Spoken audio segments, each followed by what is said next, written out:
Mr. Chair, I think you've muted yourself inadvertently. I'm sorry about that. The gavel may have broken the button. So, pursuant to Standing Order 108-2 and the motion adopted by the committee earlier today, the committee is holding its first meeting for its study of support for Indigenous communities through a second wave of COVID-19. In a moment, I will introduce you to our special guests. Before that, I would like to start by acknowledging that I am joining you today from the traditional territory of the Haudenosaunee, Anishinaabe, and Chinantan First Nations. And behind me, you will see a picture of the statuary nearby to my office in Stony Creek, a commemoration of the cooperation of all Canadians and First Nations in the War of 1812. The themes address healing and reconciliation with the words nations, allies, friendship, and well-being. Very proud to have that piece of artwork in our riding here in Hamilton.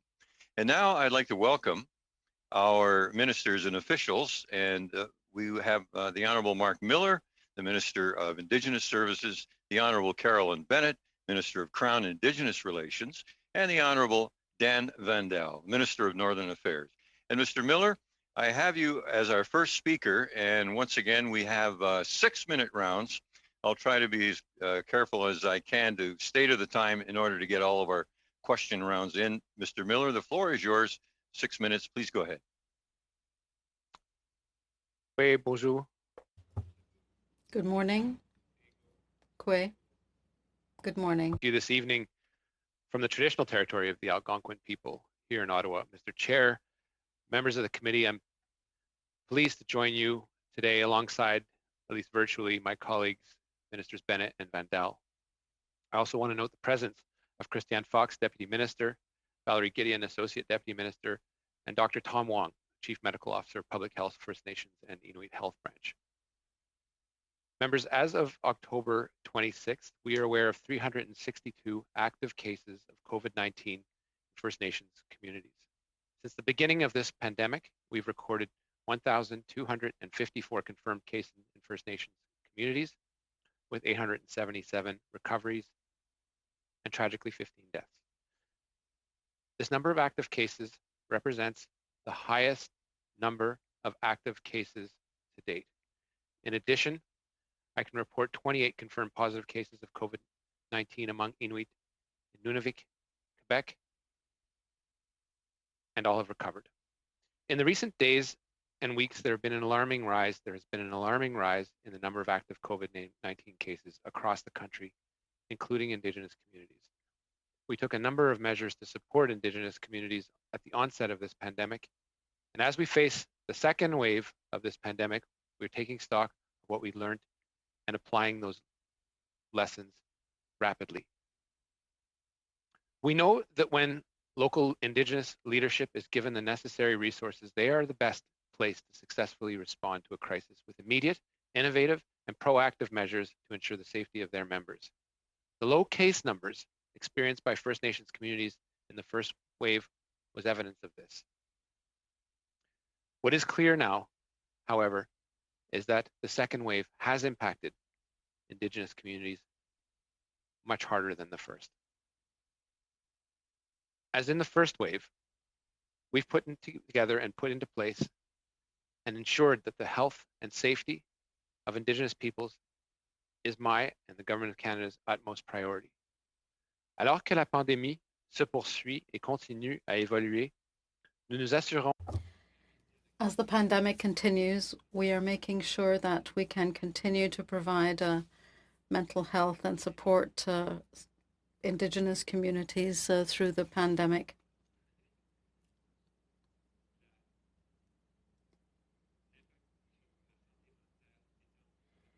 The impact of mental health is, of course, the hidden face of this pandemic. As such, we have invested new funding of $82.5 million, in addition to the $425 million in existing funding annually for community-based services that address the mental wellness needs of Indigenous peoples.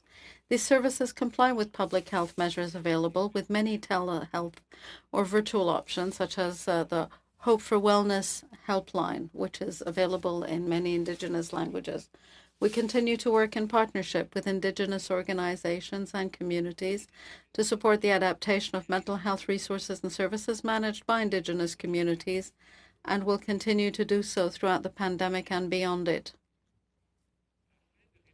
To support the unique challenges faced by Indigenous businesses and economies, we announced $117 million on June 11th, plus a $16 million stimulus development fund to support the Indigenous tourism industry.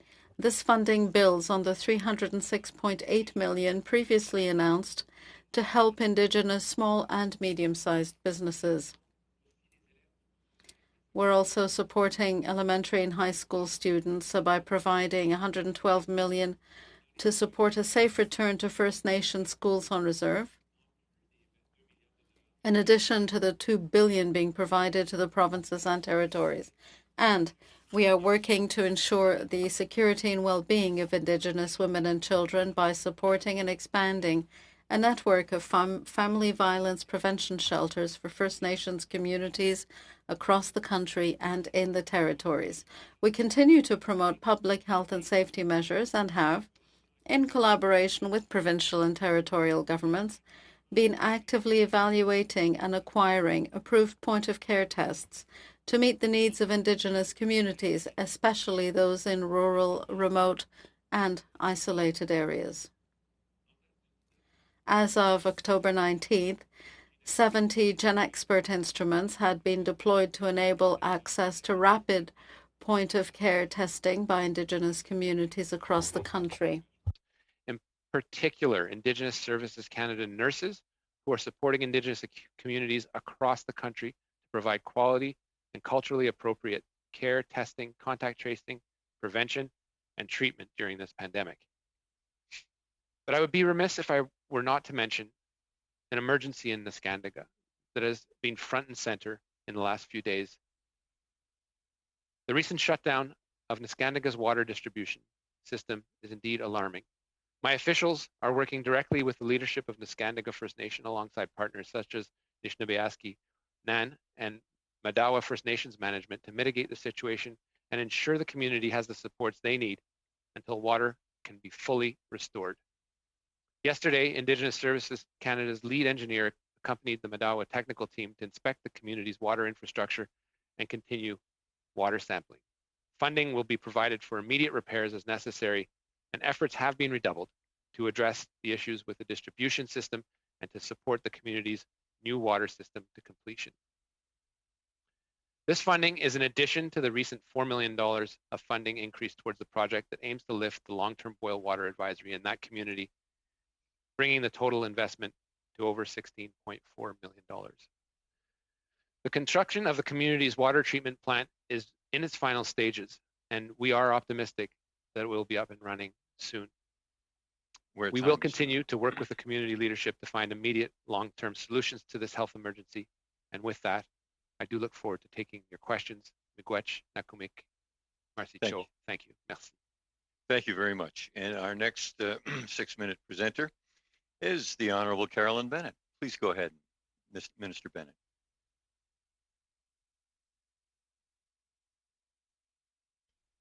Merci. Quay, good afternoon. Bonjour. Monsieur le Président, je suis honoré. Mr. Chair, I'm honored to appear virtually before this committee today to address the issues related to the second wave of the COVID-19 pandemic. Today, I'm joining you from the traditional and unceded territory of the Algonquin people. I would also like to recognize the traditional territories from which all of you are participating. We are joined here today by the Deputy Minister of Cernak, Daniel Kwan Watson, and Assistant Deputy Minister of Northern Affairs, Serge Bordois, as well as Danny Boudreau, Martin Rayeur, and especially Dr. Val Gideon and Dr. Tom Wong. Now, sorry. Pardon. There we go.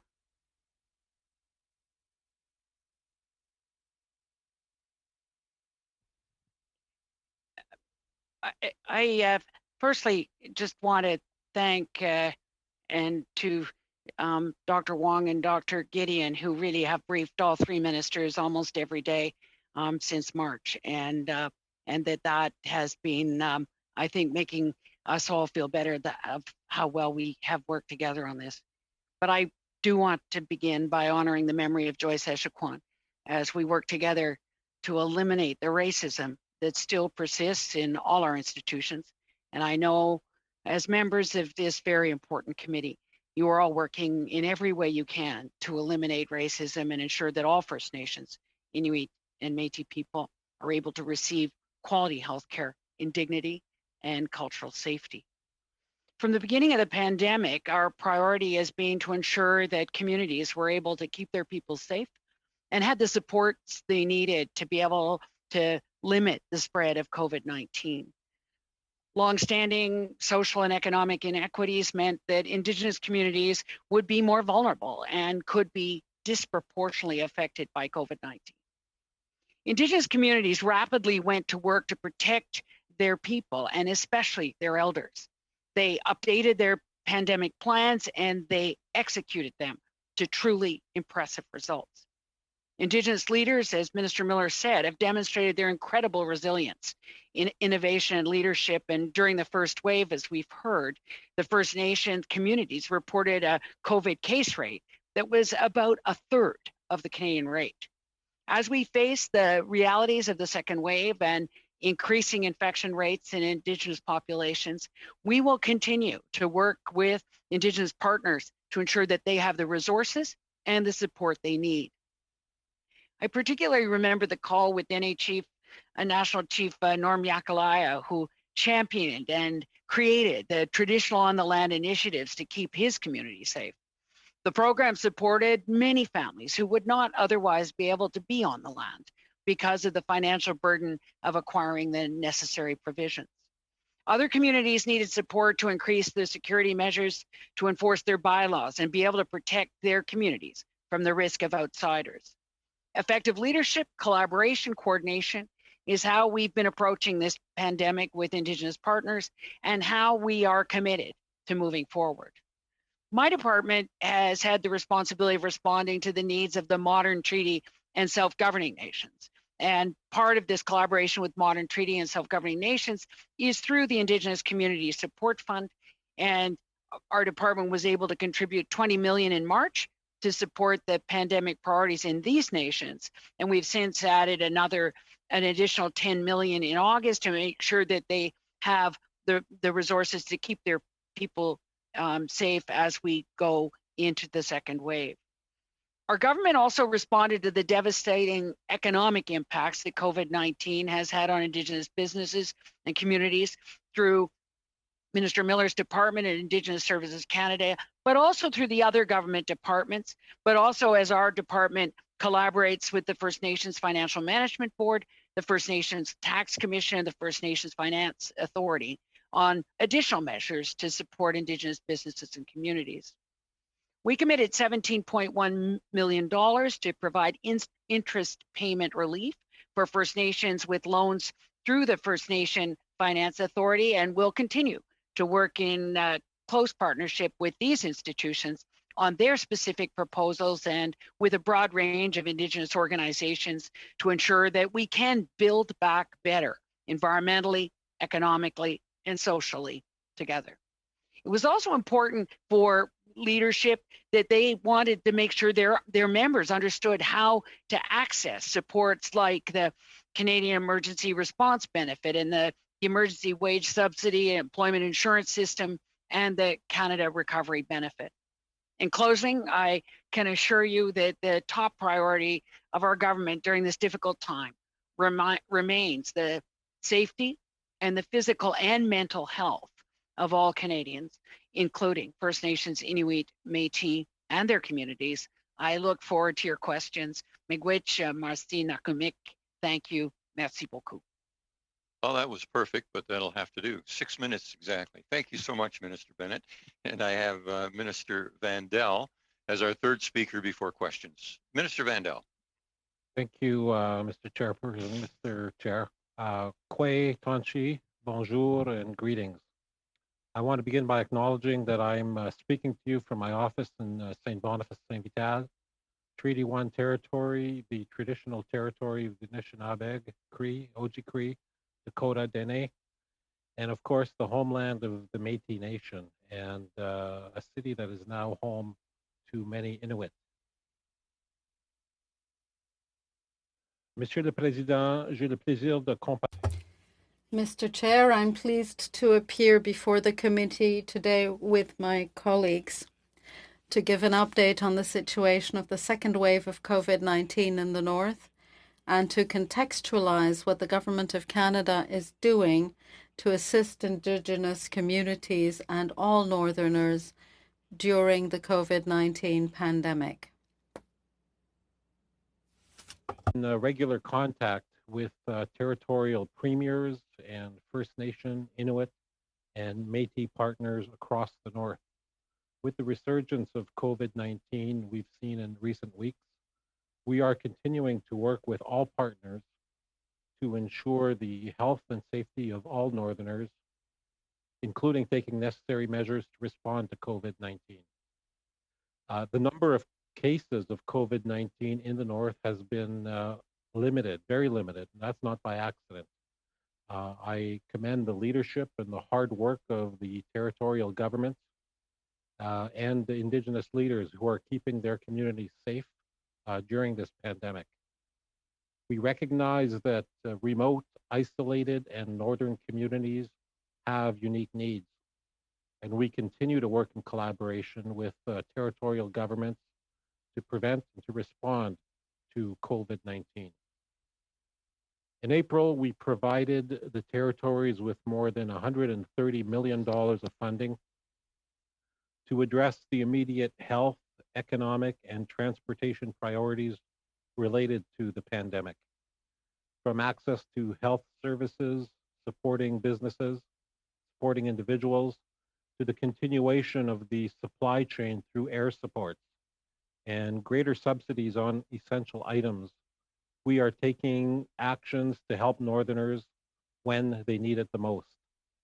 And earlier this summer, our government announced new measures to support essential air access to remote communities through bilateral agreements to ensure continuity of service for at least 6 months. This included establishing a $75 million funding program for our federal contribution for the first 6 months, which takes us to the end of the year, and maintaining these essential air services through an investment of up to $174 million over 18 months if needed. And we sincerely hope it's not needed. And I commend Minister Garneau for his leadership on this initiative. We also recognize the increased costs of many essential goods in the North and the increased financial pressures that many families are facing. That's why we provided an additional investment of $25 million to Nutrition North Canada to increase the federal subsidy rate for essential items like food and personal hygiene products. We also expanded the subsidy list for all 116 northern communities eligible for Nutrition North Canada, which also included cleaning personal hygiene products that are necessary to keep people safe. We also implemented the Harvester Support Grant, which was co-developed with Indigenous partners that helps with the high cost of traditional hunting and harvesting and helps to provide more country traditional food. We are also providing funding to community-led programs through food banks, breakfast clubs, and the surplus food program. We recognize the pandemic has had an impact on food security for families, and we are taking measures to support them. We know that this pandemic has disproportionately affected some Canadians, and that's why we've rolled out a comprehensive support measures so that every Canadian gets the support they need. This includes enhancements to the Canada Child Benefit, direct financial support payments and investments to community organizations and mental health services. For workers, we introduced the Canada Emergency Response Benefit. which provided temporary financial support for Canadians who've stopped working because of COVID. For businesses, we provided $15 million through Canor and emergency funding to meet their challenges, as well as an additional $34 million dedicated through the Regional Relief and Recovery Fund through Canor, assisting businesses across all industries in the North, including the medical, hospitality, and natural resource industry. So far, these investments have helped to support more than 450 businesses across the North. We also recognize the need to increase access to high-speed broadband in rural and remote communities. We are committed to accelerating the connectivity timelines and ambitions of the Universal Broadband Fund. We know that this is a difficult time. We will continue to support Canadians who need help during this pandemic. Mr. Speaker, miigwech, merci. Nakurmak, thank you, and merci, Marcy. I'll have to learn how to say you're welcome in all of those, but thank you very much for your presentation. As we go now to a round of questioning, normally there's a much lengthier preamble, but I think everyone here has been on Zoom meetings before, so you know about microphones and gallery views. I would just point out to the questioners to perhaps direct to specific individuals to maximize their use of time. And also, if you should be aware of the raise hand function, which is found at the bottom of the screen under participants. And I'll keep an eye on that should another witness wish to weigh in on a topic. But as it stands now, we're going to go to the first round of questioning, which is 6 minutes. My first round I have, and I hope this is correct, I have Vidal, Baptiste, Berube, Blaney. Gary Vidal, 6 minutes to start. Please go ahead. Thank you, Mr. Chair. And I want to just take a moment quickly to thank all of the ministers and your officials for taking time to be at our committee tonight. We know you're very busy people in this time, and we do appreciate your time. I want to address a few questions to Minister Miller, of course, to begin with. And Minister, I want to talk about the boil advisory issue for a few minutes. I think you're well aware that I would acknowledge that this is a longstanding issue, and it's not necessarily a partisan issue. All Canadians agree that this is unacceptable and we need to find solutions. But Canadians are also frustrated when they keep hearing about how the relationship with Indigenous people is the most important relationship to the Prime Minister and your government. But at the same time, targets are being walked back and goals are not being met. It appears to me that we're witnessing a crisis management approach from your department on this issue, and I think that's frustrating for Canadians. What we need is a truly proactive and collaborative strategy. So my question is actually quite simple. What are the steps that you as the minister are taking to bring a more proactive strategy to end this issue for Indigenous Canadians?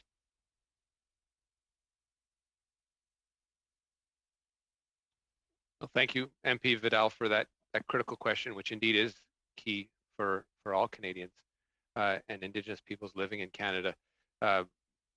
It is no surprise to anyone, in particular the issue I mentioned in the Scandiga, which has been an entirely unacceptable situation for 25 years, that this is the result of massive undercapitalization in specifically Indigenous communities, specifically with respect to resources that in most communities in Canada we all take for granted, and indeed if those were removed from us, we would be crying bloody murder. It is unacceptable that Indigenous communities have been in this situation, yet that has been the case. We must acknowledge it as a country. There is the shame lies in not doing anything about it. From the very get-go, and as you trace the arc of the commitment that was made by the Prime Minister as early as the prior election, we realized quite early that commitment needed to be doubled in terms of the numbers of long-term water advisories that we were covering. This posed obviously a logistical problem. It's something that we invested additional sums in. We've put billions of dollars into that commitment, and my officials, and it's too bad I don't have the water team here, have been working relentlessly to address this in a systematic fashion. Now, every community, and being former mayor of Meadow Lake, you would appreciate the challenges with water and water infrastructure and wastewater. These are complex issues. Some we have been able to resolve quickly, and indeed, over the course of our commitment, we've lifted 90 long-term water advisories and prevented a far greater number of short-term water advisories from from becoming long-term water advisories. It's important to realize that. Now, you take the Can I just unacceptable. can I feel interject free. on This that is your right time. there, if you don't mind? When you talk about lifting the 90 long-term drinking water advisories, when I look at the information on the website where you provide that information, you like to talk a lot, lots of times. Sorry, I don't mean that derogatory, but you talk about lifting the 90 long-term drinking water advisories, but the number of advisories has not been reduced by that many. So that if you do the math, and so as an accountant for 30 years, there's over 50 that have been added, or have been re-added, or out of the additions. Can you tell me how many of the ones that have been added are ones that are advertised as the ones that have been lifted and then now are back on? Because the overall number has not decreased by 90, in all due respect.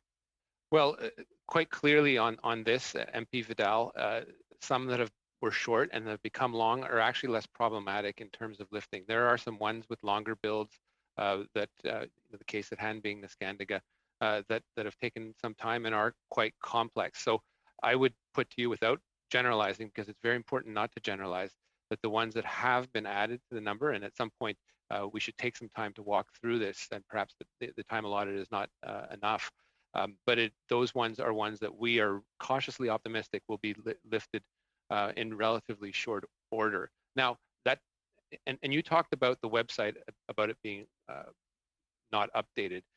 Clearly, there have been some challenges as communities have locked down, rightly so, to protect their people, and infrastructure challenges in getting things built. We have been able to do so, and the long-term lifts are testament to that. But there have been challenges. So we expect to be updating that web page shortly to reflect a more detailed information as to where the challenges lie, where the numbers lie as well. But COVID has placed a challenge on the ability for contractors to get into communities, and to do all the things we need in order for communities to lift long-term water advisories. And let me stress, it is communities. Minister, I don't want to be rude, but I do want to get one more question, and if you can, and my time is running short. No, please. I want to talk about this, but I do respect the fact it's your time, Gary. Sorry. 1 minute. Go ahead. We live in a world where technology and advancements are happening all the time, and I guess just one last quick question around the approach the department's taking to solving the boil water advisory issue in First Nations communities or Indigenous communities.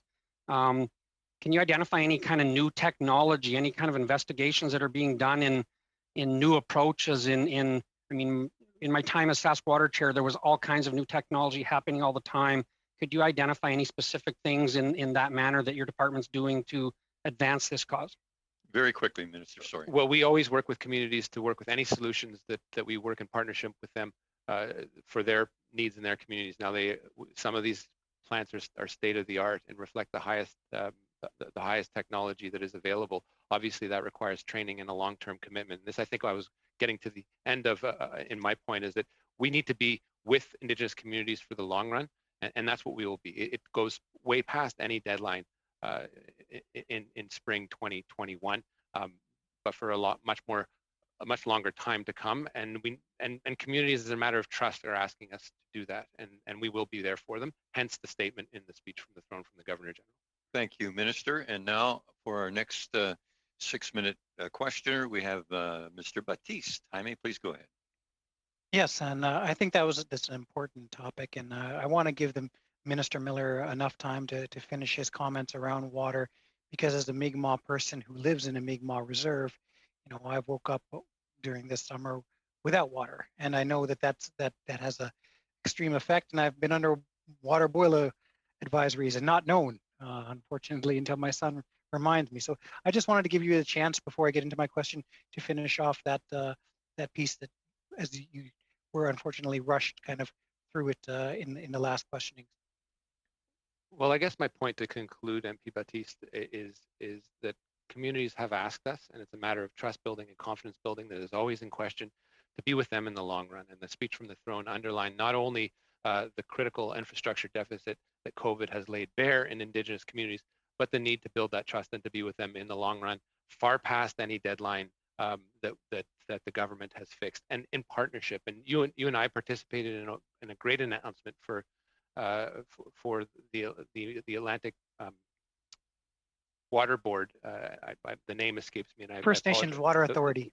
the First Nations Water Authority this summer, which is really groundbreaking in the way that the authority itself is transferred into a First Nations-led authority to dictate what goes on with respect to water in the communities that participated on their terms. And I think that is key. It is the key to the way forward, and is key to addressing a number of the issues that MP Vidal raised in terms of how these plants are built. And I would just echo that that I agree that the best approaches usually are when the First Nations are able to come up with their own solutions and take those solutions back to the government.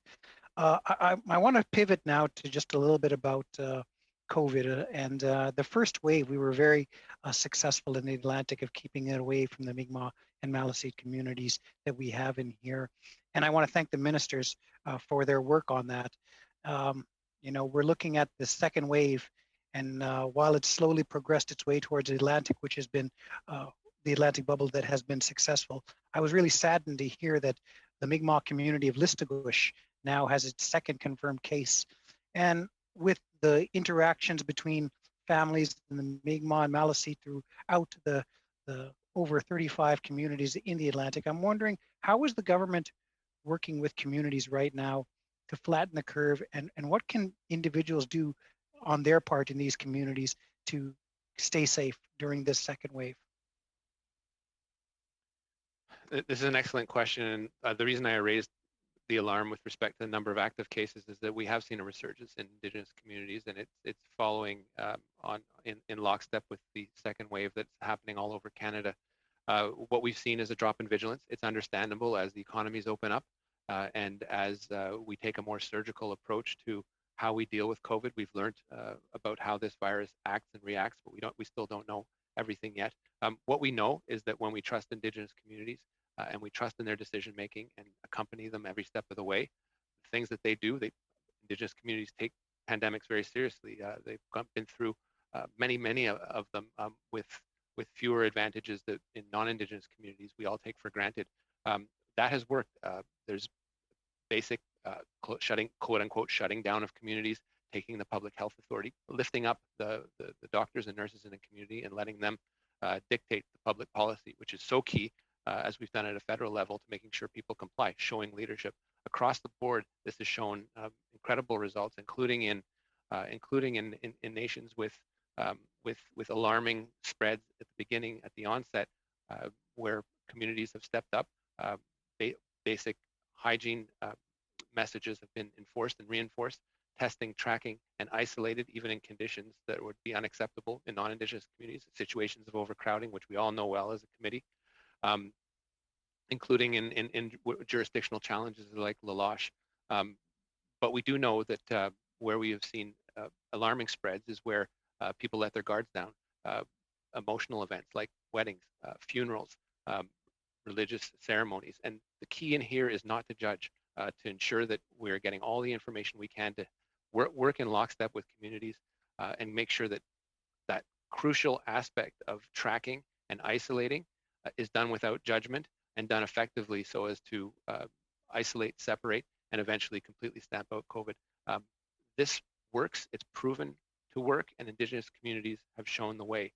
That leadership is incredible and key in ensuring that this has been stomped out. It causes a lot of fear and apprehension, and as I mentioned in the French portion of my remarks, there's a hidden face of this pandemic, which is the mental health crisis, the worst iterations of which are the opioid use and abuse, suicide, and ideation. These are all big challenges that we will face going forward, and indeed we won't know the effects for some time to come. It's why we will keep mobilizing targeted envelopes and trusting communities to do what they know best, which is to protect their people.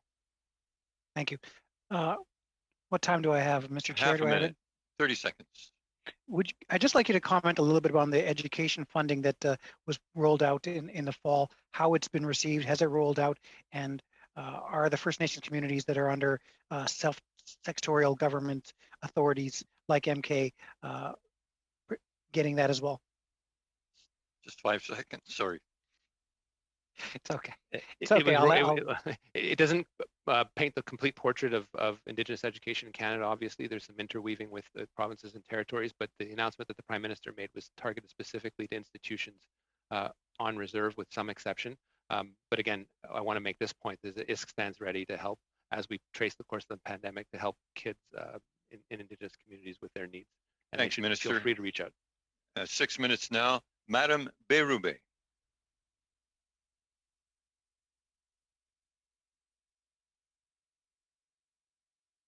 Oui.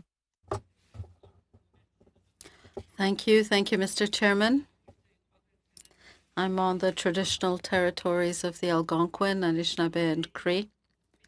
So I will ask Minister Vandal,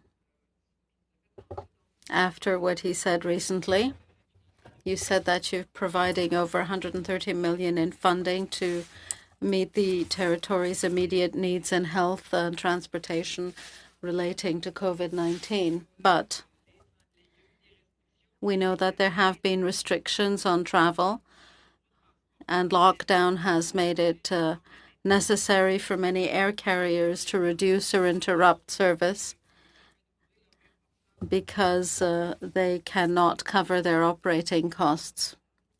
So, Minister Vandal,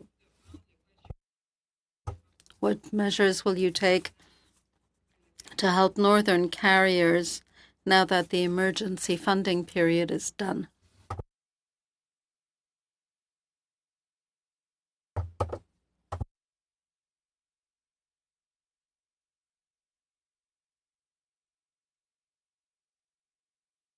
You need to unmute, Minister. Please excuse.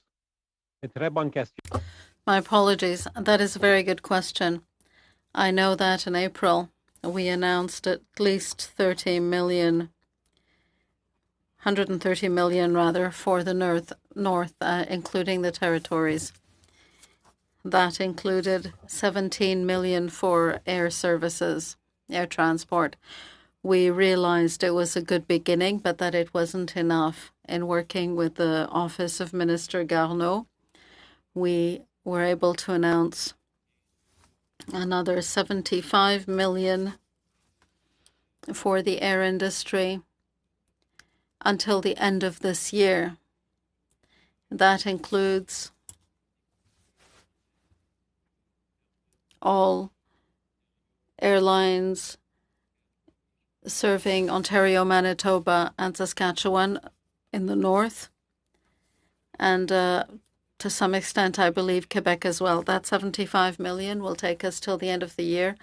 After that, we'll do an assessment, and if necessary, there will be another 75 million provided for the 6 months that follow. That will take us to June 2021. And at the end of June 2021, we'll reassess and see where we are with COVID. I think there is money available for another 6 months if needed. That initiative is sponsored by Minister Garneau. I'm working closely with him. I know how important it is to make sure that supply chains remain intact, aren't broken. It's important for medication, for food. And we know that once those supply chains are broken, they are that much more difficult to rebuild. So we're working with industry, the communities, and the provinces and territories. I have another question for you. You know that there have been incidents. Food costs are going up because of the lack of air transport. Essential goods are also very expensive. Costs are going up, prices are going up without end. So what are you going to do about it? Well, that is why we're supporting the air industry. We don't want those supply chains to be broken, and we want to ensure that they remain sound so that essential services can be maintained. We also have programs like Nutrition North that subsidizes food in isolated communities. That is well known throughout isolated communities, remote communities. It's a popular program, and we will continue providing support. We have boosted the funding for Nutrition North by 25 million. That was in April. We've also added the Harvesters program to ensure that Inuit and Indigenous nations can continue hunting for traditional foods. We are working closely with communities and with the public service to achieve this. Thank you. J'ai une question. I have a quick question for Minister Miller. You spoke about health care professionals in Indigenous communities providing care, contact tracing, and quality treatment. Have you had any accounts and reports on what happened in the far north in Quebec? Are you, and the rest of Canada, are you talking about Nunavik? Yes. I would ask Valerie Gideon to answer that question. We just have 10 seconds. Please go as quickly as you can. Et donc, au niveau du Nunavik, on est In Nunavik, we are regularly in touch with the public health group of Inuit nations. At the beginning of the pandemic, we sent individual protection equipment, personal protection equipment when there was a need. We are meeting their needs as we go. Perhaps we can pick up further on that later in our questioning, but right now I have 6 minutes with Ms. Blaney. Please go ahead. Thank you, Chair, and I want to thank all the ministers and staff that are here with us today to answer these very important questions. You know, one of the chiefs in my riding recently said to me that it is only our communities that are having incremental justice, a little bit at a time, a spoon at a time, never the full meal, that we need to step ahead. So I just want to start with that and just say that I think in the history of this country, this has been the story of our country and continues to be the story of our country today: incremental justice, incremental human rights. So my first question is about housing. We know that a lot of Northern and Indigenous communities have housing conditions that are atrocious, that there is overcrowding. And this was an issue, of course, long before the pandemic became an issue. But now that we've added the pandemic to this, we know that people are in situations where they cannot self-isolate if they come down with COVID-19 symptoms or are exposed to someone who is tested positive. The government's response was tense and some other temporary structures. I see some action that's happened, but I'm just wondering, when are these communities going to finally see the necessary investments for a permanent housing solution?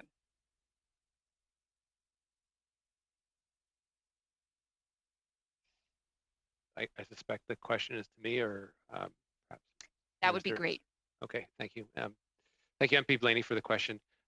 We know that those infrastructure gaps, particularly in respect of housing, are both unacceptable and were part of the reason and the driver of communities being in a lesser position for poorer health outcomes with respect to COVID. And we know, particularly in Inuit communities, how closed and unacceptable housing conditions are a vector of tuberculosis, for example. So this is, as you mentioned, absolutely nothing new.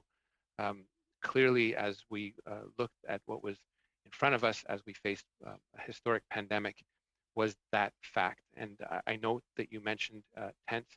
I would insert a word of caution there, because these are highly specialized movable structures that are intended to isolate, and they are used in some cases for testing.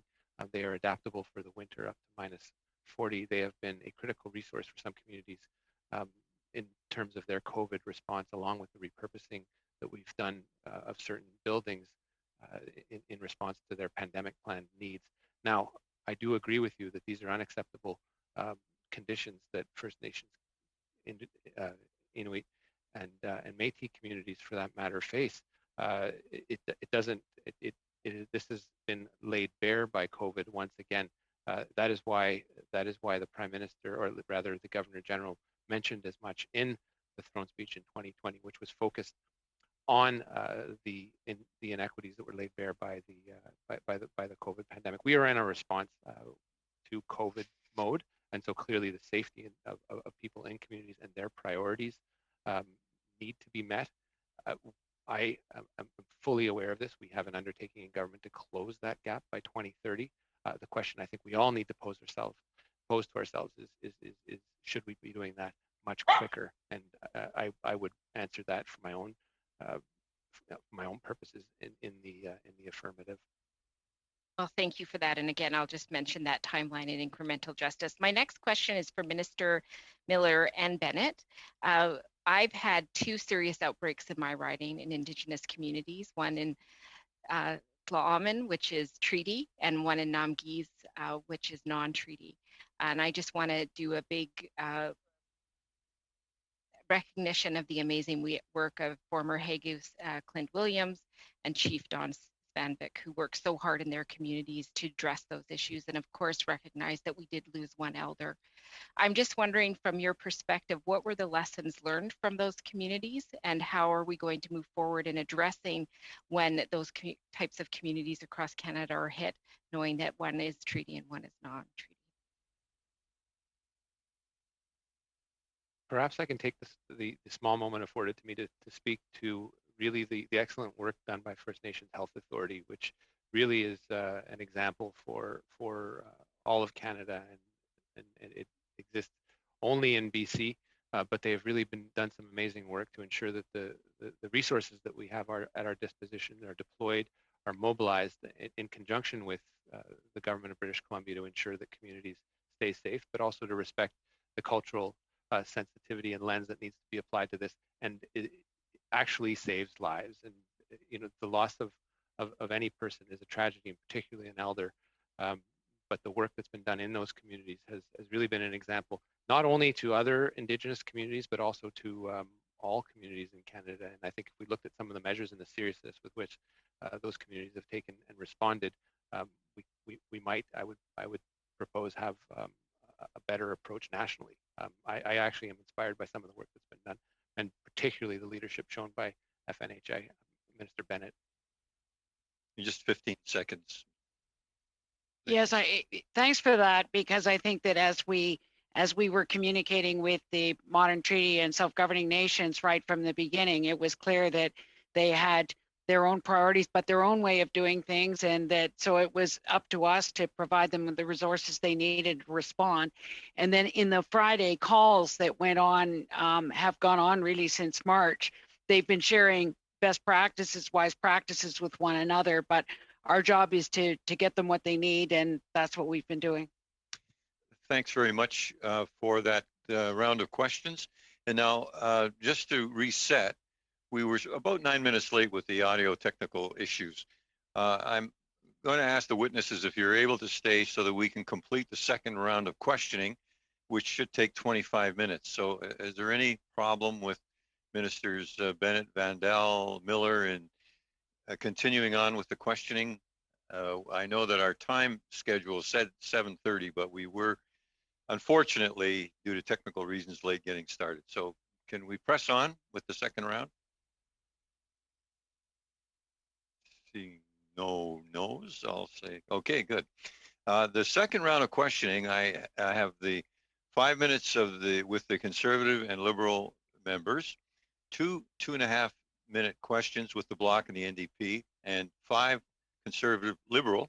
And my list is Melillo, Zan, Berube, Blaney, McLeod, and Vancouverden. Eric, would you like to start now for 5 minutes?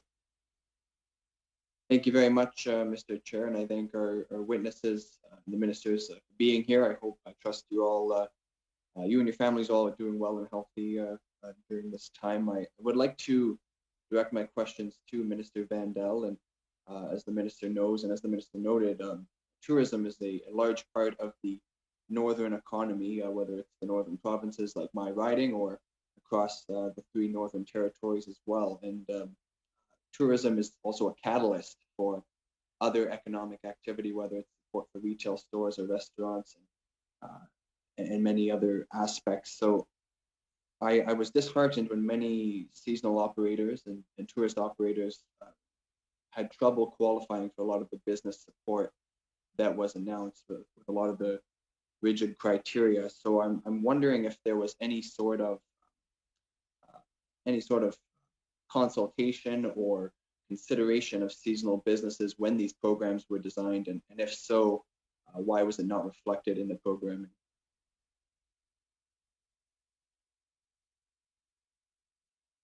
Yes, thank you, MP Melillo. That's an excellent question.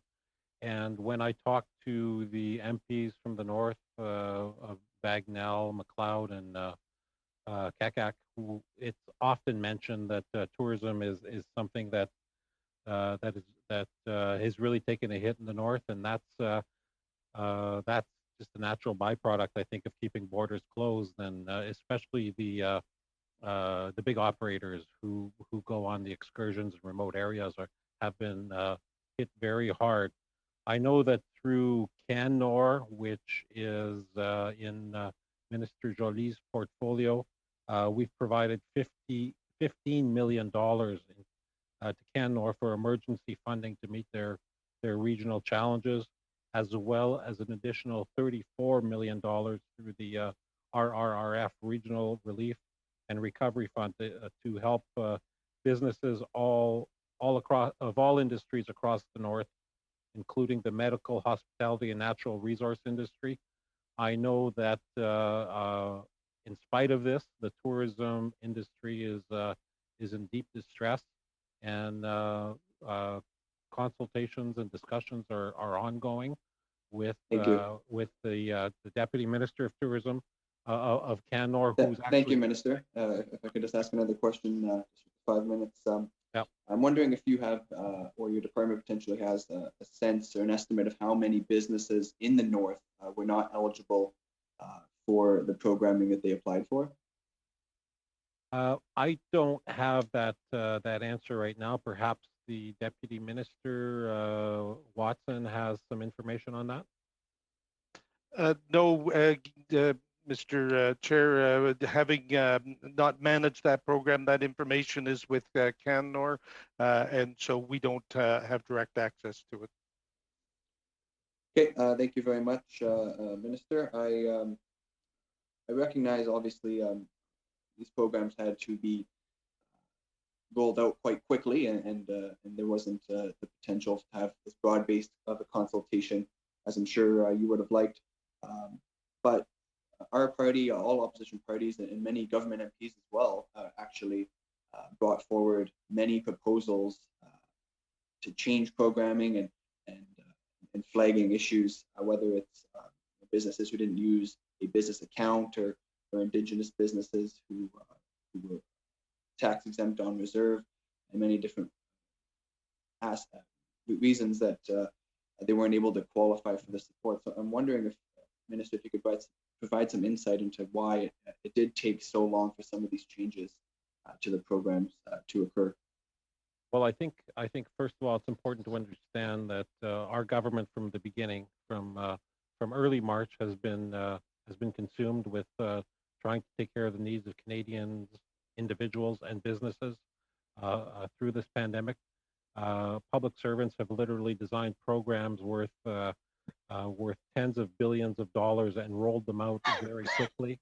I think by and large, the vast majority of the programs landed well, and those that didn't, our government has shown a willingness to make them better.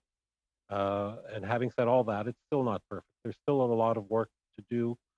There's still gaps, and it's incumbent on our government through the ministers to continue to talk to Canadians, to talk to business owners, and to see how we can make those programs even better. And there's many uncertainties in the world today.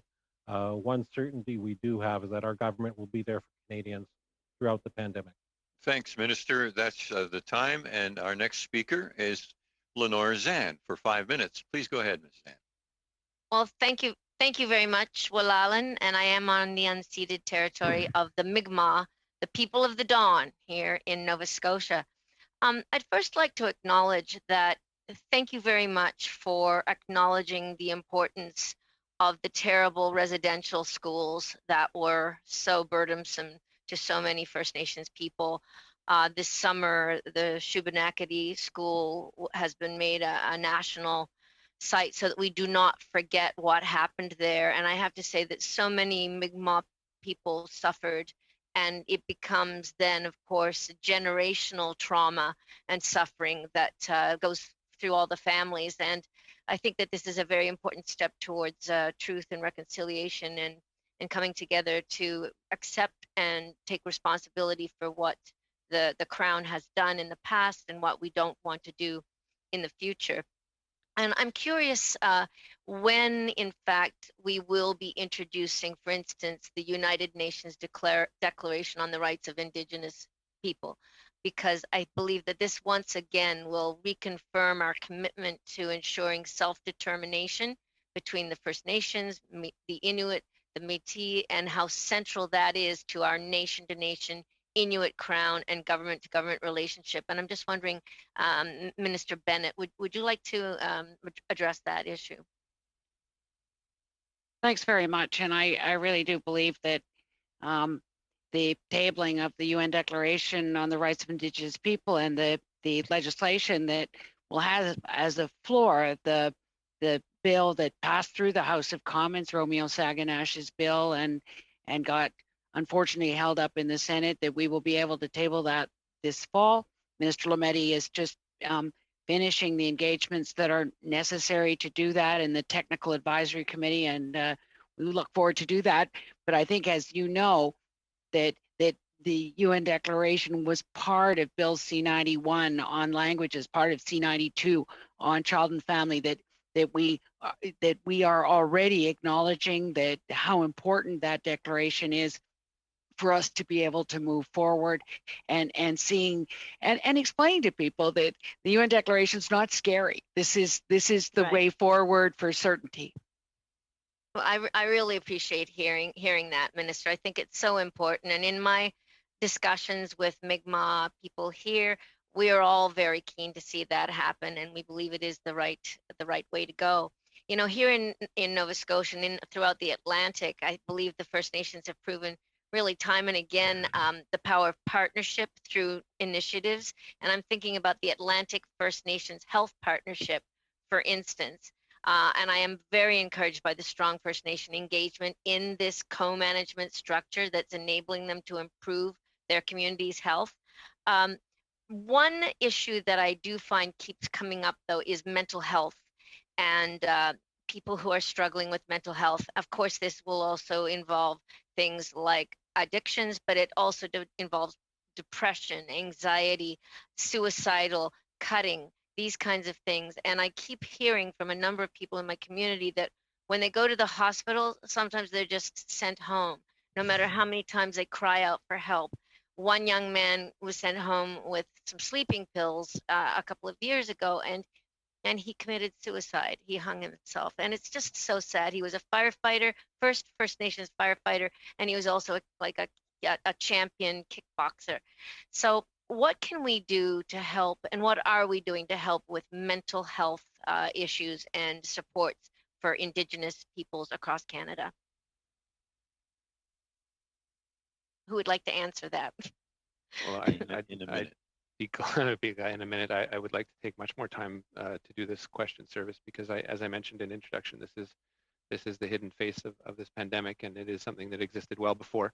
It is why our department has invested $425 million annually for community-based led services to address the needs of First Nations and Inuit as well, but recognizing what COVID has sort of laid bare is this hidden face of the pandemic, which if you look at BC and the overdoses, a disproportionate number of which have affected Indigenous communities, we know that there is something that needs to be addressed in partnership with provinces, obviously, particularly with those that are shying away from harm reduction models, which is extremely alarming.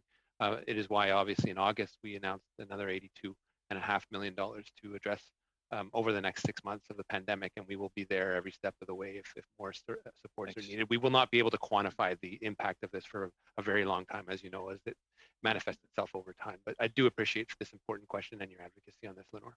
Thanks, thanks, Minister. Thank you, Lenore. We'll and love now it. we go. We have a 2.5 minute round now with Madam Beyroube first up. 2.5 minutes. Yes, Mr.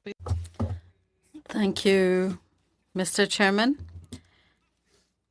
What will you do to deal with the pandemic when a lot of communities in the north are living in areas with insufficient internet and insufficient means of communications?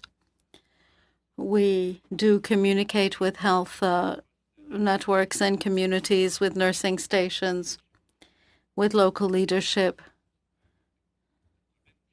The general problem that you are putting forward is that connectivity is making it more difficult to deploy our resources effectively. But that is something that applies to the issues of air transport as well. These are challenges, of course, but they're not insurmountable. We need more investment in infrastructure, but it's difficult to engage in major construction projects during the pandemic. That is something that comes up again and again, not only in remote regions, but in communities closer to Toronto, for example, like Six Nations, which don't have the same internet access as neighboring communities. This is a problem across the country, and that does mean among all communities, Indigenous communities. I'll come back to internet access. Municipalities and cities in the regions often have poor internet access. So just imagine in the far north and Nunavik communities are given funding, but that connectivity problem with internet access remains. So what do you plan to do for the second wave, for example, to improve this? We recognize the problem, for example, when students have to study at home, they can't do that without internet access. We can see that it's a challenge even in the most modern living conditions. So imagine with lower connectivity. We do have a responsibility to work with the government of Quebec. It's a challenge, but it's not insurmountable. Blaney for 2.5 minutes. Please go ahead. Thank you, Chair. My question is to Minister Miller. And then Minister Bennett, if you have anything to add afterwards, that would be fantastic. I'm just having a question about stockpiles and delivery of PPE for Indigenous communities. In the very beginning, of course, that was a bit of a problem across the country. And I'm just wondering, at this point, does every Indigenous community have what they need to manage the current reality and to prepare for and be prepared for an outbreak if one happens? Well, I would say when it comes to British Columbia, this is work that's done principally through FNHA. But as to the general question, we have been moving in real time to look in terms of our stockpile to a turnaround time of 24 hours. Now, FNIB and the resources that we have at our disposition serve essentially the healthcare and the essential service community inside Indigenous communities, and our response time has improved to a 24-hour turnaround. But clearly at the beginning, what we saw is some confusion, which existed across Canada with respect to how, when, where PPE was being used and deployed, and conversations as to need. So obviously, the clear message to us that we had to take act of, which was we had to increase our communication with communities to see first and foremost, what the protocol was for PPE. Very simple things that become quite complex in an intricate, particularly northern remote scenario like donning and doffing, which has become a commonplace expression now, but also proper use of PPE how and when it's used in conjunction as well with testing. So I would leave the remainder of the portion of this question to Dr. Gideon. If you could just add a bit, Val. Sure. So absolutely, as the minister said, it was clarifying where provinces were unable to provide supply because the provinces and territories are still the primary provider of PPE for all healthcare workers in the province. However, some provinces experienced shortages early on. So we were able to step in. We have not had a shortage in terms of the supply that's been available to us. We continue to message out and encourage people to submit requests and plan in advance. And we will ship 3 months supply, for instance, for remote and isolated communities, not 1 month supply. We have an online management system for all of our PPE, which has expedited the process of ordering and confirming receipt of PPE, even at a community level. So those are some of the measures that we've put in place, but we did expand the reach of our PPE supply, noting some of the shortages to treatment centers, friendship centers, and we have also negotiated some collaborative agreements with some provinces, like in Ontario, where we have agreed that we will provide PPE in certain cases and the Ontario government will provide it in others, just to make sure that that clarification is there. We have also provided funding to communities so they can purchase their own PPEs for other workers in the communities that they would like to ensure are protected. Thanks so much. And we go to a 5-minute round right now. Kathy McLeod, you're up for 5 minutes. Please go ahead. Thank you. And I have a number of questions both for Minister Bennett and Minister Miller. And thank you all for coming here tonight as we kick off this COVID study in the new session of Parliament, which I think is certainly very important. And really, I think these are quick questions, so I'm hoping to get in a number of them. So we talked about 70 of the Gen X machines have been deployed. Are there more on order? Is that the limit of the machines that we have? I believe there are more, but Val can answer that. Yes, that's correct. So we're continuing to work with the National Microbiology Lab of the Public Health Agency of Canada to continue to deploy gene expert machines near or in Indigenous communities and northern communities, as well as other methods of rapid testing or point of care testing that becomes available.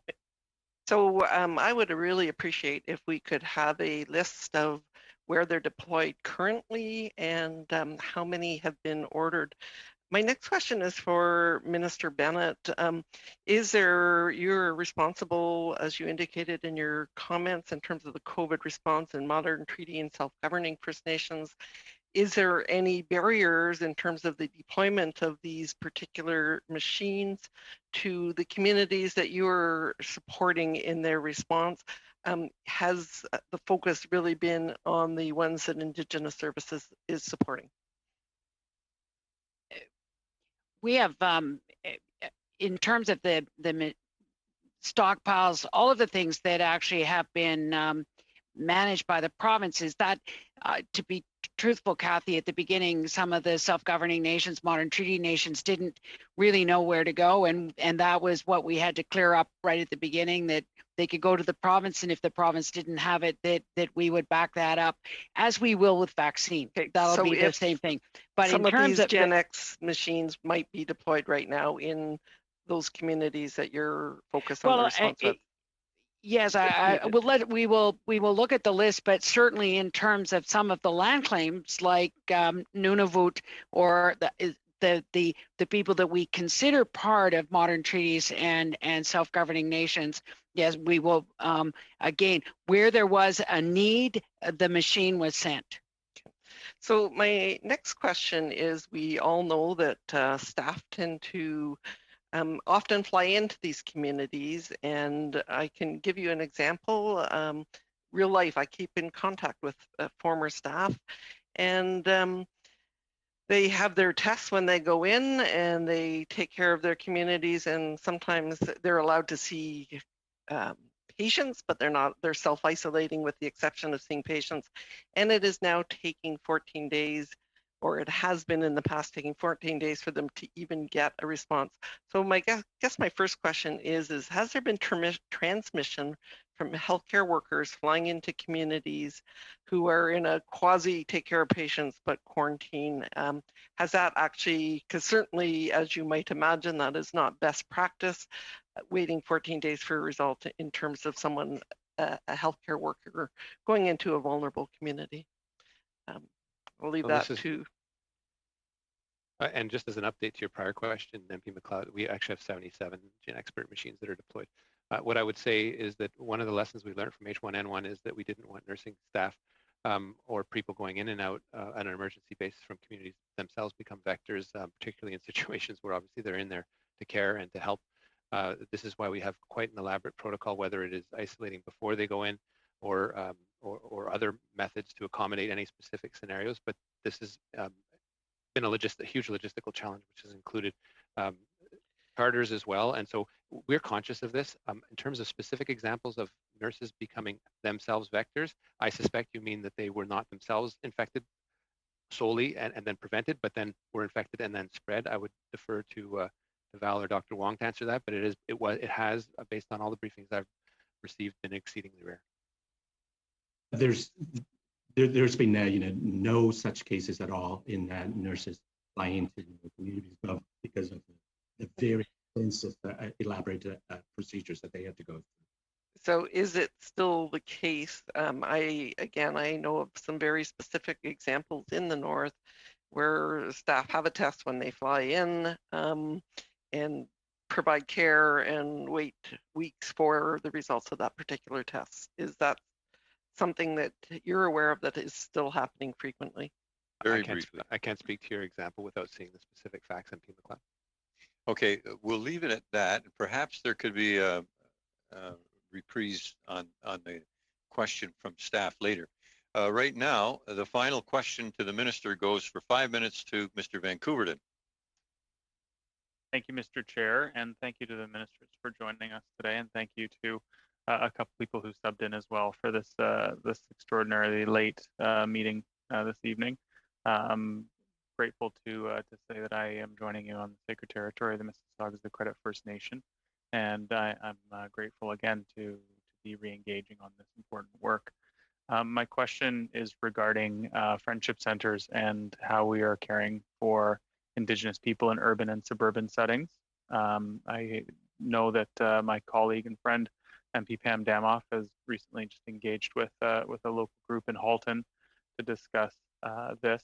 There are implications for COVID and beyond COVID, I think, but the more services that we can be providing Indigenous people in rural and in urban and suburban settings, the better. So I suppose that's a question for Minister Miller and potentially Minister Bennett, but I'd love to hear progress. And thank you so much for that important question, because it is testament to the challenges that we faced in the strict sort of policy legal authorities that we all face within our departments, and how we've all had to think a bit outside the box in order to address really where the vulnerabilities are expressing themselves. And that includes the 50% or more Indigenous population that lives quote unquote off reserves. More often, that is the typical iteration of that is large urban centers like Montreal, Toronto, Ottawa, Vancouver, Calgary, and Edmonton, but it is also the reality in places like La Loche, where we saw one of the largest outbreaks, and this is something that's near and dear to MP Vidal's heart, because I know his engagement ensuring that proper resources were deployed in those communities.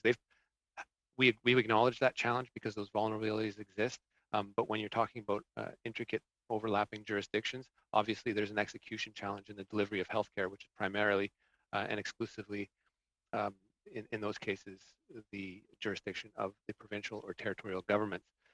This has been a challenge within the strict authorities of the funds that we appropriated. We knew from the very beginning that $15 million dedicated to quote unquote urban supports was wildly insufficient. That's why we procured $75 million to distribute across a wide network of organizations and grassroots-based organizations that are really doing some of the key work to keeping people safe, whether that's food security, whether that's cultural supports, whether that's keeping doors open. I think of the Native Women's Shelter in Montreal that is doing incredible work and just keeping people safe and alive and well surrounded during this pandemic. I look at some of the mobile supports in downtown Toronto that I think Pam was instrumental in announcing and pushing for. This is the result not only of advocacy across government, and this is really across parties rather, there isn't a single party that didn't approach me to say you got to do more for Indigenous communities that are in urban settings, and it has yielded results. It has yielded results in areas where I mentioned previously in supporting harm reduction models in various forms, whether it's a wet shelter or other supports for people that are perhaps not getting a safe supply. These are all challenge or food food security. I mentioned that earlier. These are all elements where we see what I call a jurisdictional hole, where the federal government has not been present, and provincial supports and territorial supports, for whatever reason, just have not been there. And COVID doesn't check the Constitution before it infects someone. It goes after those, and where we've seen it is those that are most vulnerable. Some of the work and the Indigenous communities that came together, Métis and Dene and La Loche, is an incredible example of a very alarming spread at the outset of COVID, where 200 people were infected in a community that's had its challenge, but they rallied together with an emergency response team. We supported it with financial supports, and they were able to stamp it out. And that's an amazing work. And in part, it is the federal government's response to a very tricky jurisdictional question where we could not close our eyes to it, but also because of the advocacy of voices that goes across party lines. I think we need to keep going together on and lockstep on this issue, because we're not out of the woods in COVID specifically, and there are needs that are, and we must acknowledge that are unmet, and that we are not meeting them currently, whether you look at ourselves or at the federal or at the provincial government. So, and thank you, Adam, in particular, for your advocacy, because I know how you've interacted with her. This isn't a throwaway thank you. This is a real thank you, and I mean it in every single in every single thing you do, because I know that that you've been passionate about this. And thank you for bringing us to exactly time. And I want to thank the ministers, Miller, Bennett, and Vandal. Your honors, thank you for joining us tonight. We have to briefly suspend. We have a couple of audio connections to make. So don't leave the screen. Don't do anything except wait for me to unsuspend. And once again, to ministers, thank you so much. This was quite a meeting. Thank you very much. We really appreciate it.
we have our witnesses in place, and we will have time for one 6-minute round with our opening speaker for 6 minutes, Mr. Arnold Viersen, who I believe is in the house.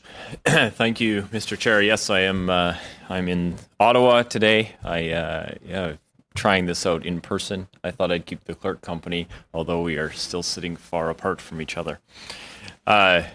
Minister Miller is responsible for the First Nations Financial Transparency Act, and the good work of people like Travis Gladue-Bogard and Charmaine Stick is not going unnoticed, and I just want to thank the minister for his department and their forensic audit that's taking place on the Saddle Lake First Nation. I know many members have been working hard to get that to happen, and I want to thank him. I want to thank the minister for that. People like Denise from my riding are continually concerned about where the funds are being spent, where is the COVID fund, special COVID funding that's coming to their particular band going. They're also concerned about the fact that they may live off of reserve, and how does that, they complain to me that their head is counted when the band approaches the government for funding, and yet when they approach the band for services, they are deemed to be aliens to the band, and services are not provided. And so that is an ongoing concern, and that is something that we as Canadians have to work with.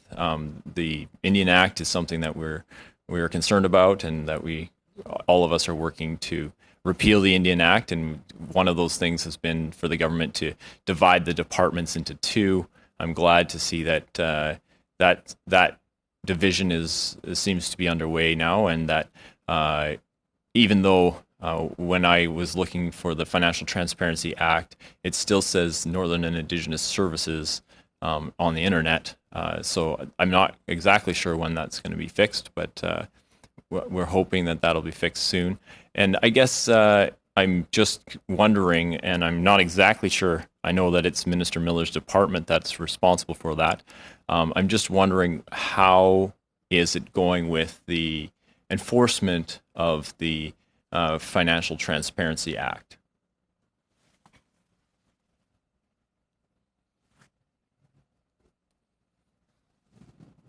Who has that? Sorry, it's Chris Fox. Thank you very much. I appreciate the question, and it is in fact Indigenous Services Canada. I guess I would start off by saying that we want to work obviously in lockstep with First Nations government to support transparency and accountability, and this is very much the approach that the department is taking in order to work with communities across the country. This was, of course, a recommendation in the new fiscal relationship report that was developed by the Assembly of First Nations. And so I think the approach that we're trying to take is really not a top-down approach, but very much in building community capacity and governance in order to really start investing to close these the very unacceptable socioeconomic gaps that do exist in these communities. So I think it's important to state that the majority of First Nations have effective governance, that they are partners with Indigenous Services Canada. And so when challenges do arise, that we want to work with communities, we want to think about solutions, and we want to empower them in order to manage that. But I will turn to Philip Thompson just to see if there's anything that he would like to add based on my response today. Thank you. Thank you very much, Deputy. So I echo everything that you are saying. We have put a lot of efforts over the last few years in building the capacity and investing with communities. A lot of them have adopted financial laws as well. So they are putting in place an accountability regime, and that's part of the requirement to be used to have access to the 10-year grant and the new fiscal relationship.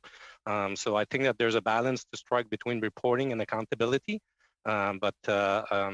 I think that we're working on the right path. We're on the right direction, making sure that we are meeting the accountability requirements and that capacity is being built. The First Nations are accountable to their citizens. They want to be transparent. They want to provide the information. So we are committed to continue that work with the First Nation community. 1 minute. At the beginning of COVID, back in May, there was a news story about dynamic air shelters. Then the Parliament was shut down, and then we prorogued Parliament, and we never really did get any clear answers on how that First Nations community had come to be in the on the list for receiving these dynamic air shelters, and what was the process in order to facilitate getting those air shelters. I was just wondering if we've got any clarity on the dynamic air shelters situation. 30 seconds. Sorry, I'll turn it over to Val very quickly to answer that one. Sure. So early on in the pandemic, really early in March, we started working with every remote and isolated community, going down the list of communities to see what their option would be for isolation spaces. And in that context, we also felt the need to stockpile some of these temporary structures so that we could deploy them quickly as needed. We did that with a partnership with Norway House Cree Nation, for example, and we've also stockpiled some in Steel Lookout. So we did a mix of funding communities or funding First Nations partners to procure and also doing some direct procurement. So we procured from a number of companies, not only dynamic air shelters, and of course that was done through Public Services and Procurement Canada. So we have about 7 companies that were procured with PSTC in order to be able to make sure that we were able to actually deploy some of these structures. And as of mid-October, we had 104 community spaces that had been retooled and 170 temporary mobile structures that were also funded. So it was a combination of community determining the option and us being ready to deploy if they had not had an opportunity to do that. Mr. Chair. Thank you so much. I'm sorry, we're way over time on that. Thanks, Mr. Pearson. I have Ms. Zan for 6 minutes for the Liberal Party. Go ahead, please. Thank you very much, Walal and merci. I have a question. I believe probably the Deputy Minister, Quan Watson, might be best to answer this. But as you know, Minister, or Deputy Minister, 20 years ago, the Marshall decision here in Nova Scotia reaffirmed the treaty right of the Mi'kmaq people to fish in pursuit of a moderate livelihood. And the dialogue has been part of how we are working towards its implementation. And we need to continue this dialogue, which I believe is now ongoing with the chiefs and with the ministers of fishery and also Crown Indigenous relations. So, our government has made a commitment to redefine the relationship between the Crown and Indigenous peoples, and we underscored that in our speech from this throne. So how do you feel we can move forward best with this to reaffirm the Supreme Court of Canada decision and try to implement this in the quickest and best way possible for the Mi'kmaq people of Nova Scotia? Thank you very much for the question, and I'll just point of order, Chair. Yes, what is your point of order? Chair, this is a study on COVID. I know that the ministers are going to be coming back for estimates, which is a more flexible point of order, subject. Mr. Speaker. Mr. Chair, so I would just order. sort of ask the relevance of the treaty to the issue of COVID. Thank you. Point of order. We can't interrupt a point of order that's being spoken to. But okay. Now it's you can address the matter. Yes, actually, I wasn't quite finished. I was going to ask him this, and then I'm continuing on with my questioning. But this is very important for Nova Scotia right now. We are in a pandemic, and people are gathering as we speak. And Mr. Chair, I would like to continue with this question and have the Deputy Minister answer, so I can continue. Thank you very much. Okay, Ms. Zan, I take the point on relevance. So, but I'll let you continue because we're running very late into our time, and we need to respect our witnesses. Go ahead. So, Mr. Chair, would you like me to answer that question? I'm sorry, I just want to be please clear. go ahead. Sure. Okay. Well, I think that first of all, it is a 21-year-old Supreme Court decision. Obviously, the rule of law requires that we respect decisions of the Supreme Court. The Supreme Court has also said in the past that we're all here to stay. And I think those relationships are incredibly important. We develop those relationships by having conversation, by understanding each other. Canada has a very long history of taking on very challenging and difficult questions. And I think this is another instance where we require all of those skill sets, we require all of that patience, we require all of that goodwill to make good on finding a solution for yet another challenging circumstances. But we can lead through talking, we can lead through listening, and we can lead through acting. Thank you very much for that. And my next question is actually about the health of the people here in Nova Scotia. We've done very well in our bubble, and one of the things I'm wondering is why are cases rising in other parts of Canada in Indigenous communities, and what is it that we are doing differently here in Atlantic Canada? Would anybody like to try and respond to that? That's something that's working.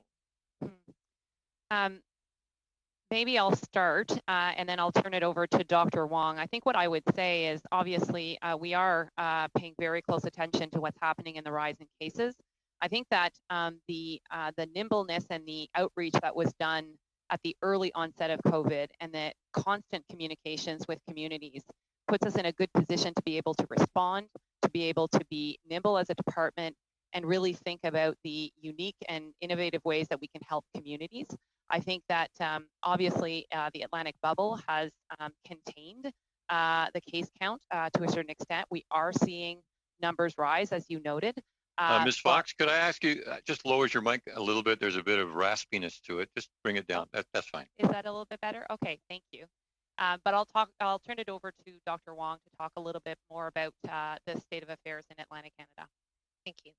Thank you so much, Deputy. Yes, indeed. And when we look at the Atlantic bubble, the ability of the communities to be able to keep physical distancing, avoiding crowds, and wearing non-medical masks when distancing is not possible, and practicing hand hygiene and respiratory hygienes, and staying home when they are sick. All of those things are just examples, of what the Atlantic communities, First Nations communities, are able to actually do. And when we look at some of the recent examples, both in non-Indigenous and in Indigenous communities, First Nation, Métis, and Inuit, you see that when some individuals let the guards down and participate in gatherings of 300 people in rallies, for example, that's and without wearing masks and with no physical distancing, that's when you actually get those virus, unfortunately. Thank you. Well, thank you very much for that. Thanks, Ms. Stan. We go to, for 6 minutes now, to Madame Bérubé. Merci, Monsieur le Président. Thank you, Mr. Chairman. In talking about healthcare, there is a huge impact on senior residences. So in the report published in December 2020 by the committee, some people were concerned about staff shortages in long-term care homes, particularly in Indigenous areas, and these shortages had a tremendous impact on patients. So to what extent have communities continued writing guidelines, and what measures are being taken to make sure these guidelines are adapted to Indigenous communities? Thank you. We've worked closely with Health Canada, not only to protect Indigenous communities, but also to ensure that they were protected appropriately.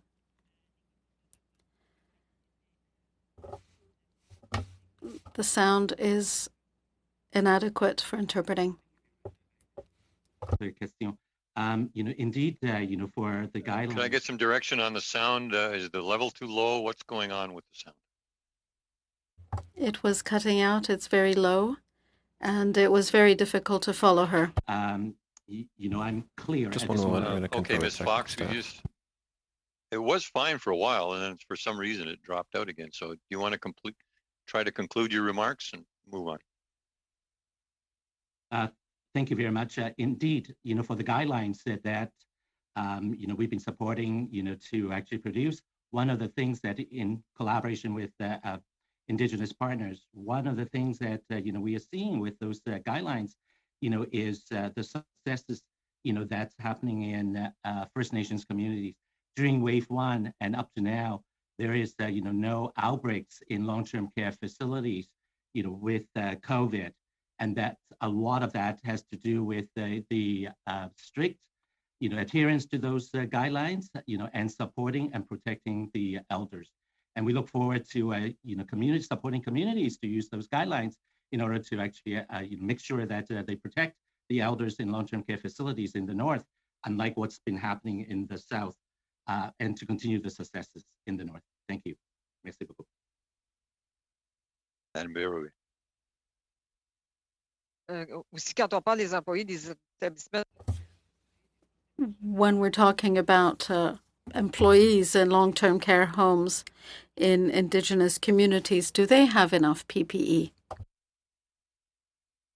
Oui, merci pour la question. J'espère qu'on peut bien m'entendre. Ce que je vous dirais, c'est oui. Thank you for the question. Regretfully, the sound is inadequate. Quel équipement pour les protéger, aussi protéger les patients. Donc, on a déployé 130 infirmières, 34 paramédics. Alors, il y a des gens sur place avec le PPE nécessaire pour finir leur tâche. Je dirais aussi qu'on travaille de près avec l'Agence de santé publique afin de s'assurer que les communautés ont ce qu'ils ont besoin. Puis ça fait en sorte qu'on doit avoir un dialogue continu. Puis comme le ministre Miller a présenté plus tôt durant sa question-réponse, c'est un turnaround de 24 heures pour s'assurer que les gens ont l'équipement qu'ils ont besoin. Merci. I hope, Madame Bérubé, you weren't getting the English because of a technical sound issue. Madame Bérubé, you have 2 more minutes. Merci. Thank you.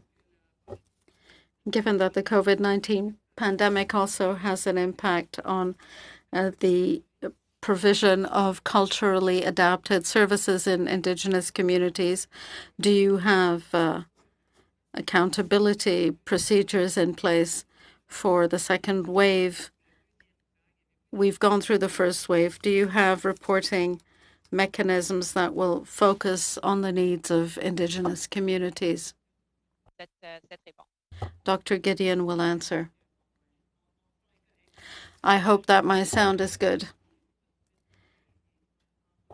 In long-term care homes in Indigenous communities, we saw that these were environments that did so much to improve the well-being of their residents. We saw ways in which, through social media, residents could engage. It was all very dynamic and it was very well done. There wasn't the same concern about being isolated without having community and family support. That did not happen in Indigenous communities. So we continued to be in communication with senior homes and long-term care homes to make sure that they had strategies in place. They also have access to available funding through public health. They can also make requests for additional funding for special needs, be it plexiglass barriers, medical equipment, whatever they need. We are regularly in contact with them to make sure that we do take their needs into account. Thank you very much. And we're down to our final 6-minute questioner, and that's Ms. Blaney. Please go ahead. Well, thank you, Chair, and thank you again for being here with us this evening. One of the questions I have is, a large part of the response for Indigenous peoples living off reserve or further from their communities will rely on urban Indigenous organizations to deliver services. Most of the time, of course, those are friendship centers across Canada, but there are some other organizations. There are communities in my riding and in other areas across the country where there is not any kind of infrastructure for that. So I'm just wondering, what solutions have you created to really focus on serving those Indigenous communities that are off reserve, but there isn't really infrastructure in the community to get those culturally appropriate services? And whoever is the appropriate person, please answer, and thank you. Who would like to answer? I'll start and then I'll turn it over to Mary Kapelis, who has been doing a lot of work in this area. And I think, as the minister noted, you're absolutely correct. First of all, in terms Down, of Mike. I'm sorry, Ms. Fox. You need to bring it down just a little bit again. Okay, there you go. Sorry. In terms of, as the minister noted, in terms of urban and off reserve, the first thing I would note is that, when we did our first initial tranche of the $15 million, we received a number of applications, and that was kind of based on sort of friendship centers and other organizations. But as you note, it was people who we had worked with and that had a presence in the various areas of the community, but it didn't meet the need. And so we had to actually increase the funding and go with a second envelope of 75. But the reality is that the needs go much beyond that. And so part of our work has to be to outreach to those communities that would not be represented by a friendship center, to determine the need and to be able to find the appropriate way to respond to the current situation in that particular part of the country. So with that, I'll turn it over to Mary. Thank you, Deputy. Yes, and you are correct. What we did discover in the first wave was there were a number of organizations and communities that didn't have that friendship center sort of support. But what we did discover through the different waves and all the proposals that we came in, there were other organizations in those areas, in some cases hamlets, municipalities, your not so traditional friendship center organization. We had new partners that we had never funded before. And it was a very exciting time for us to get to meet some of these service delivery agents that we didn't even know were existing, working sort of under the radar. And there's quite a web of them. The other thing we witnessed through this was that some of them actually partnered with friendship centers through this. We saw this particularly in Atlantic Canada, where there were cases of smaller communities that would link in with the friendship centers virtually and get advice on how to service their members. And they were receiving funds from us, but working in partnership with other organizations. And we were definitely encouraging and supporting that dialogue. Thank you. That's extremely helpful. We had Namgis in my riding that had a serious outbreak, and their neighboring community, Alert Bay, had the same outbreak, and they really came together and worked amazingly well. And nothing but respect for both the mayor and the chief there. But I have heard from other Indigenous communities across Canada that are close to municipalities and are trying to coordinate a response to an outbreak, and they're finding it to be a fairly significant challenge. I'm just wondering if the ministry is looking into funding or something to help develop coordinated emergency response plans in conjunction with provincial or municipal emergency response departments.